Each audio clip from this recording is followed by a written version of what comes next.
please. Well, we spoke last night about Kashmir, and the Prime Minister really feels he has it under control. I know they speak with Pakistan, and I'm sure that they will be able to do something that will be very good. You want to add We spoke something? about it last night at Gurugram.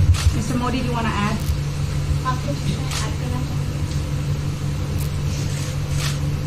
Bharat और पाकिस्तान के बीच कई bilateral issues हैं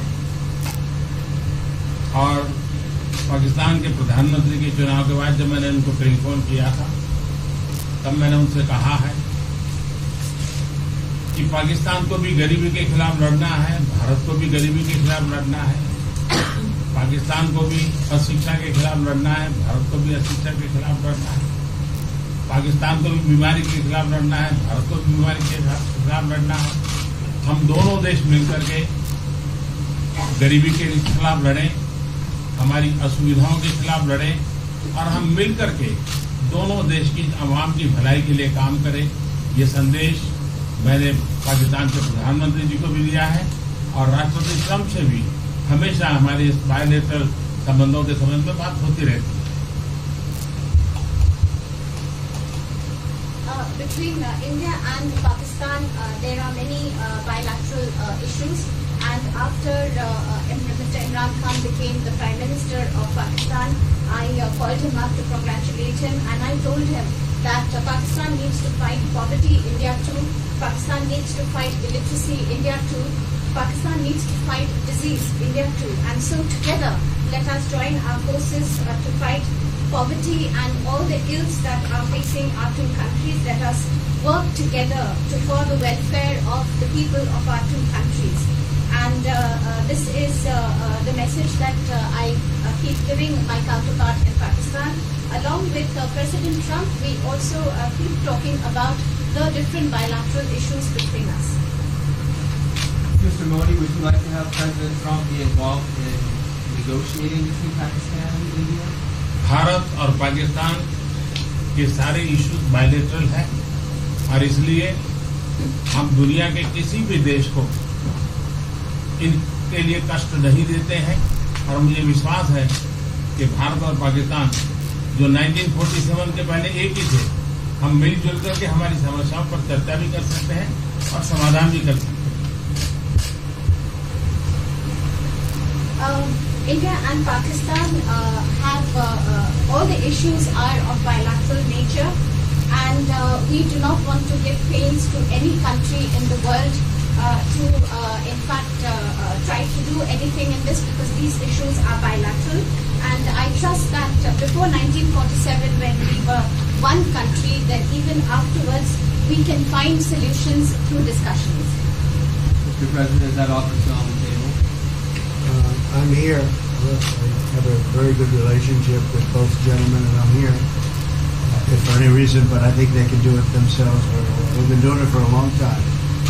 President, the Chinese have said today publicly that it's more low-level calls that have happened, and they're downplaying the significance of the calls the U.S. administration. I don't know what you mean by that. Low level? The vice premier is low level? I don't think so. What's in your mind there, low level? What is the position of the gentleman that was quoted in the newspaper today? Right. Well, the Vice Premier, Leo Ho, came out with very significant statements, and we've been communicating through intermediaries back and forth with him. It's the Vice Premier of China. Yes, sir, I understand. That's not low level. I understand, I agree. I was just, there was a statement that the spokesman from Foreign Ministry, for instance, said they weren't aware of the calls happening. I don't know about his There's been communication at the highest level. Thank you, Mr. At the President. highest level. Can you clarify the calls? No, I don't want to. We don't want to go into. We don't want to go into. Hey, look. In the meantime, our country is doing great. We're doing great. And the Prime Minister just congratulated me. Everybody that's met has congratulated us on the job we're doing in the United States with our economy. Our economy is phenomenal, best it's ever been, and that's despite the trade deals. And when the trade deals get done, like we did with Japan yesterday, we did a really big, tremendous trade deal with Japan. And we have others coming. We're negotiating now in earnest with the European Union because they want to do that. They want to do that, and I do too. So we have. When we get these deals done, our country will be transformed. I mean, it'll be monetarily transformed. It's such a difference. between the horrible, horrible one-sided deals that we had in the past. And frankly, past administrations should be ashamed of themselves for allowing that. But we have many of them. One of them is the USMCA, Mexico-Canada.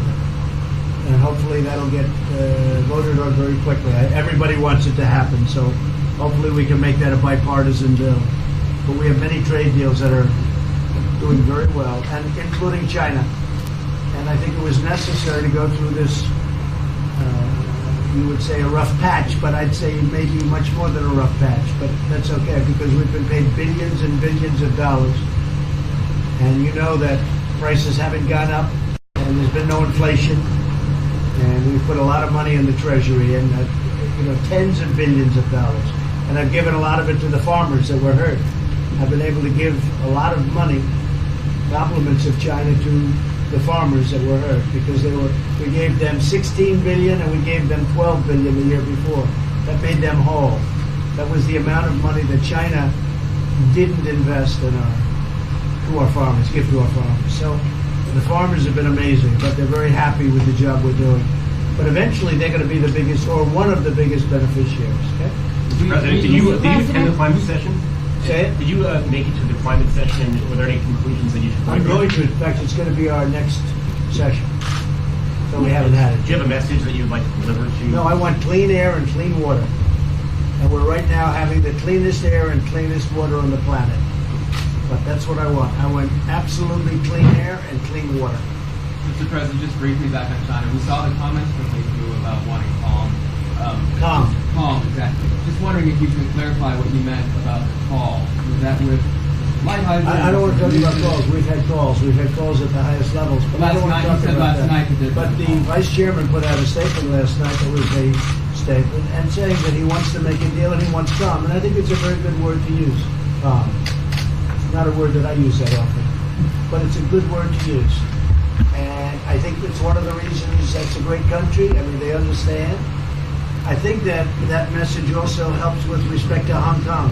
I really do. I think it makes it easier for Hong Kong to do something. And I think that President Xi will do something with Hong Kong. I really think that message is a good message with respect to what the ultimate outcome is in Hong Kong. Very, very positive message. And we appreciated it. We appreciated it. What else? Anything else? Mr. President, what are your latest thoughts on your threat on pulling out of the WTO? And if you do, can I also ask Mr. President Modi what your response to that in terms of how it will affect India's trade strategy? Well, we haven't been happy with the WTO, but now we're winning cases. We won the big Airbus cases, you know. It's a tremendous case. I mean, it's billions of dollars. That was a very recent victory, and we're winning cases now. We're being treated more fairly now in the WTO, which we appreciate. मुझे लगता है कि हम दोनों को बात कीजिए, हम दोनों बात करते रहेंगे. जब जरूरत पड़ेगी आप लोगों को जरूर जानकारी पहुंचाएंगे. He actually speaks very good English. We just don't want to talk about it.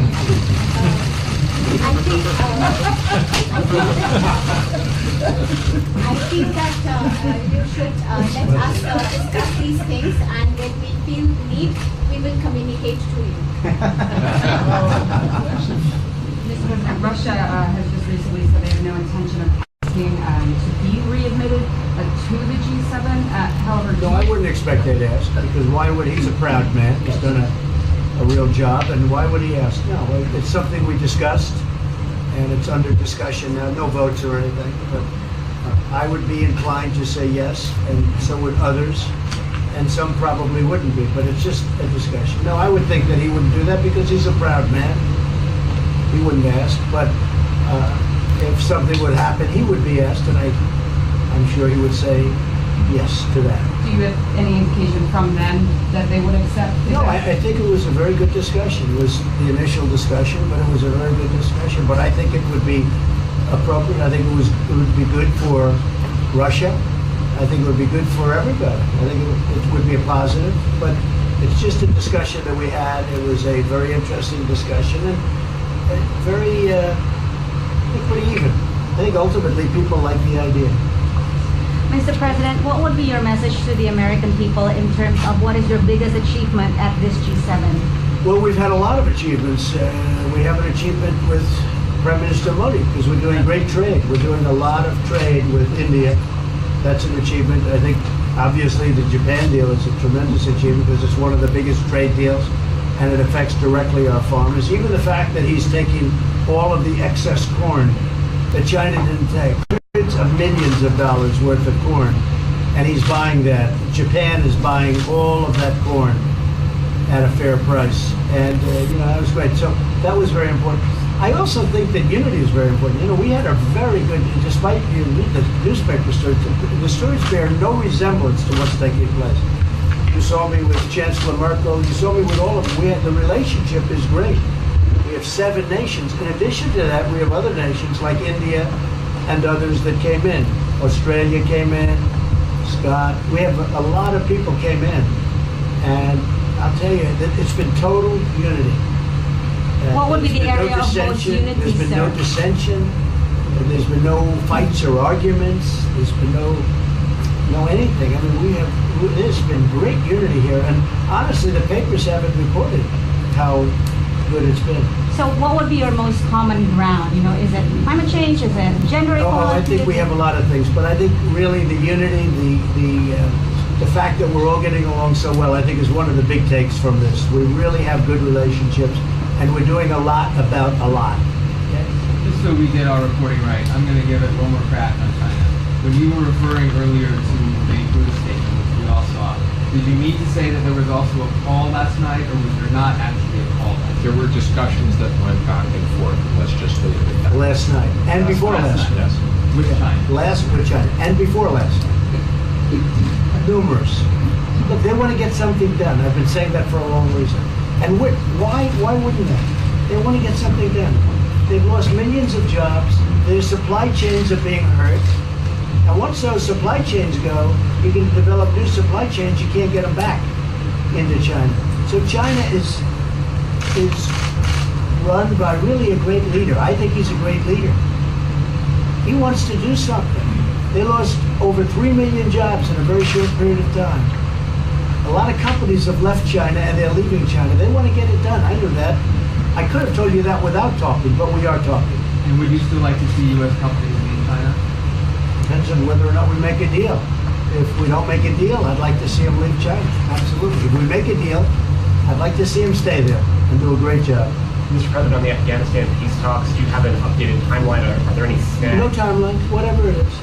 We're no rush. I mean, we're there. We're really a peacekeeping force more than anything else, frankly.